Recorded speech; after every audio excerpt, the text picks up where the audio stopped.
Hey everyone, welcome back to Save versus BS. Real quick, but it won't be real quick. If you're building your own rules, writing your own worlds, your own systems, you're not homebrewing, you are a game designer, full stop. You do not need a Kickstarter, you do not need a license, you don't need 300 pages of fancy layout. If you're creating something new at your table and it works, that is game design. And it's high time we started recognizing it as such. The "it's just homebrew" myth, listen, think about it. How many times have you heard a DM say, "Oh, it's just my homebrew setting," or "these are just some house rules I cobbled together," or "I just whipped up this monster on the fly"? We use these phrases that imply a lack of seriousness, a lack of intentionality, almost casual dismissal of our own creative work. Homebrew is fine. I've used the term, and I probably will continue to use the term.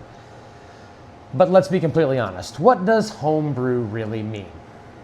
A side project, a workaround, something very unofficial. It's a word we use when we don't feel comfortable owning the fact that we are building something real. We applaud professional game designers, people who create fantastic systems like Shadowdark or Old School Essentials, or my personal favorite, Deathbringer. Go Deathbringer! But somehow we've created this false dichotomy where their work is game design and what I do at my table here is just homebrew. In this case, pizza shop brew. But that's BS. And this channel is here to save you from that. When you create a new faction for your campaign, you create unique magic items, design a dungeon map from scratch, or engaging in the fundamental principles of game design. You are creating content, systems, and you're creating experiences for players within a structured framework. That's what game design is. If you create a new mechanic, a tweak on an existing mechanic, or if you stitch together your own Frankenstein system, guess what? That's what published designers do too. They just happen to go to boker.com and bought an ISBN number, slapped it on the thing, put it online, and we all line up to buy it. You're already doing the work. So let's break it down what game design actually involves, and I'll show you how dungeon masters are doing it every single session. You are doing the work of a game designer every single time you design a system.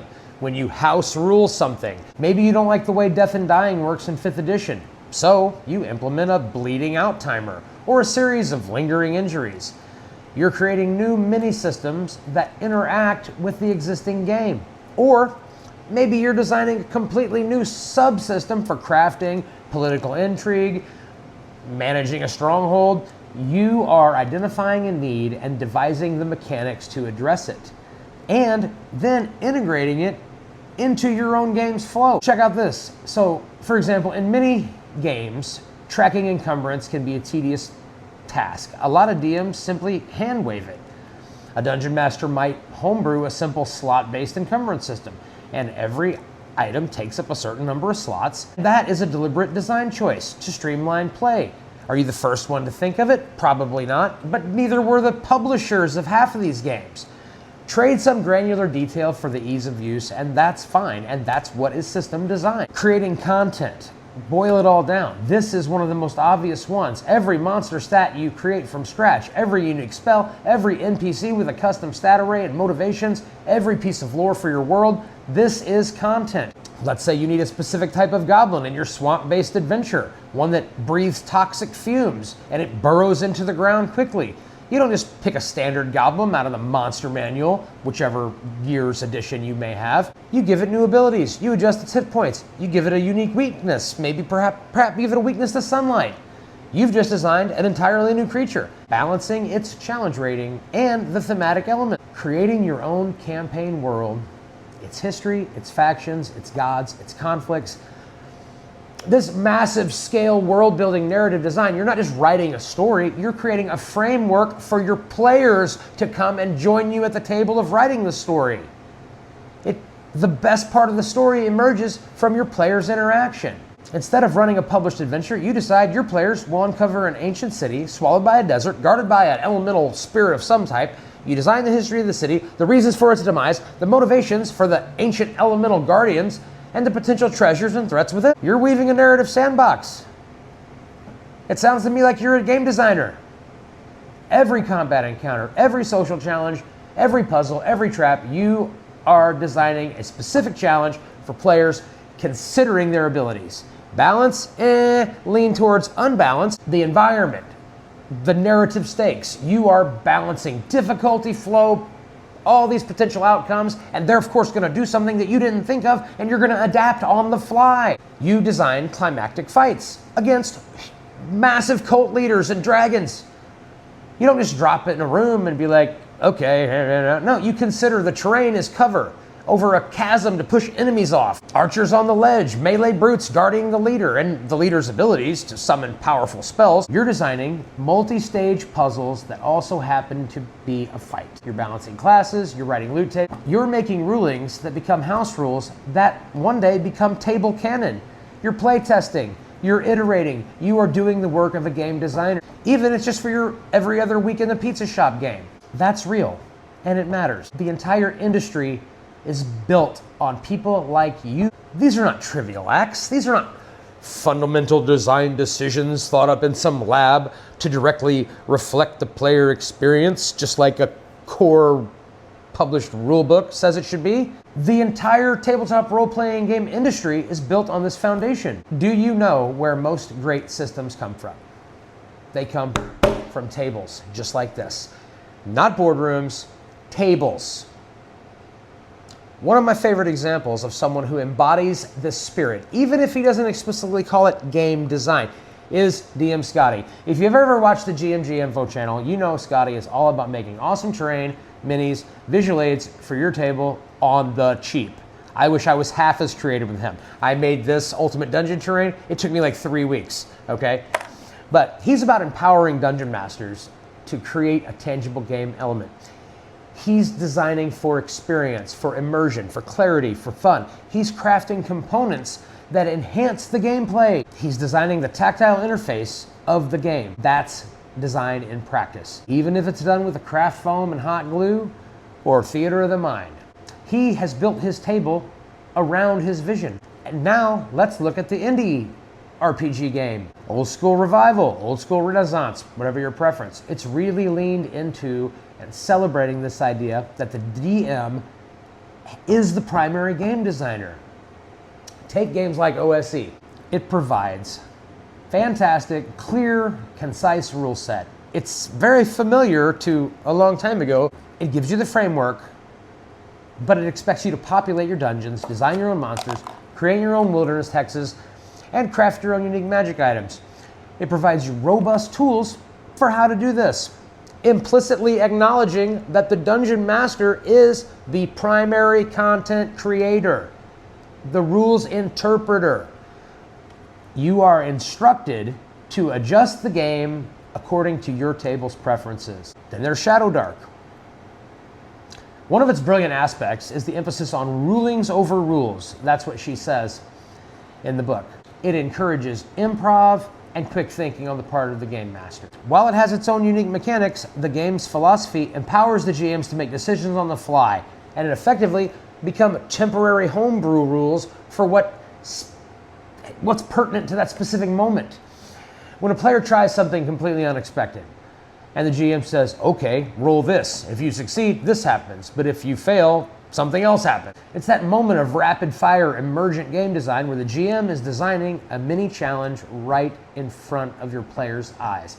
And of course, the game I've been shouting about recently, Go Deathbringer! I can't wait for Professor Dungeon Master to launch this thing on Kickstarter. I got a stack of $100 bills this tall and I'm ready to throw every one of them at Professor Dungeon Master. Let's go. Deathbringer in every way at its core DNA. It provides robust, fast-paced, brutal core system designed to take your games to the next gritty level, but it's still just a framework for your world and your monsters. The core combat exploration rules are tight, but the game openly expects you to invent creatures, craft compelling settings, and Design unique challenges that test the limits of its very dangerous combat. You must create to play Deathbringer to its fullest. It doesn't give you a prepackaged setting or a monster manual just to run. It gives you the tools to design your own. None of these people that made any of these OSR retro clone games, they didn't wait for permission. They didn't call, Hasbro and say, hey guys, is it okay if I, no. And it wasn't Homebrew. They just published it. And what's the real difference is what they decided to do with it. These games don't try to give you every answer. They give you the tools. They give you the permission to make the answer yourself. They highlight the truth. The truth is this: the Dungeon Master is not just a facilitator. We are the primary continuous game designer for our tables. Permission is granted. Embrace your title. So why does it matter if we call it homebrew or game design? Because the language shapes perception. When you just call it homebrew, you're implicitly devaluing the incredible amount of creative energy and thought that you've poured into your game. I have a game next Monday night. Today's Thursday. In a few days, I have a next game I've been working on for 3 weeks. Let's not minimize the amount of effort you put forth.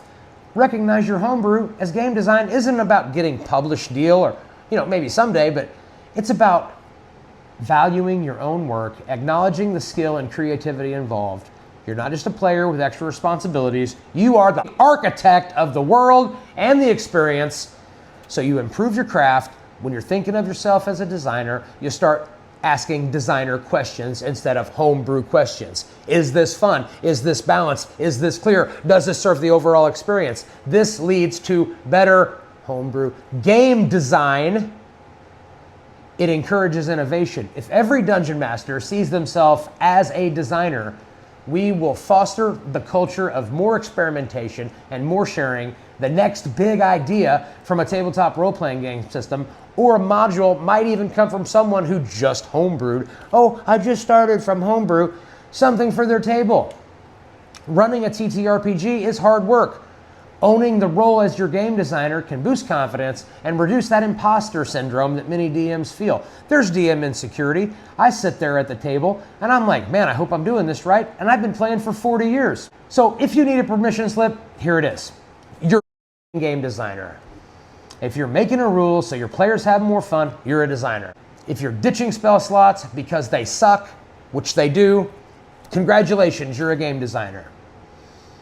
If you're writing monsters, settings, mechanics that don't exist in any book, congratulations. The only thing you owe anyone is consistency and fun.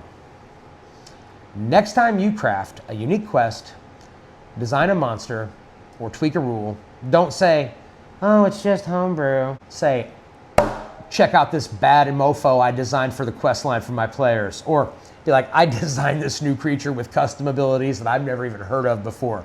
Use that kind of language, own it. Because that's what you're doing. So that's my challenge to all of you. You're a dungeon master, a keeper, a judge, a storyteller, an arbiter, whatever the system calls you. Whatever you prefer, whatever your flavor. Pick your poison. Stop seeing yourselves as homebrewers and start embracing that you are a game designer. You are creating, innovating, and shaping experiences. Embrace the title. Call it homebrew if you want, that's fine. But don't let that word make you feel small. Don't let it stop you from publishing. And don't let it stop you from sharing.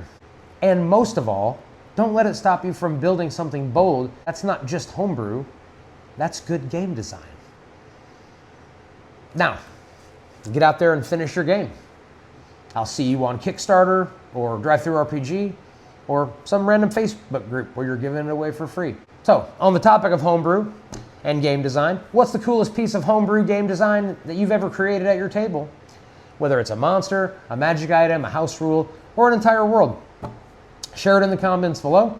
Let's celebrate our collective design prowess. And if this video resonated with you and you're ready to embrace your inner game designer, hit that like button, subscribe to Save vs. BS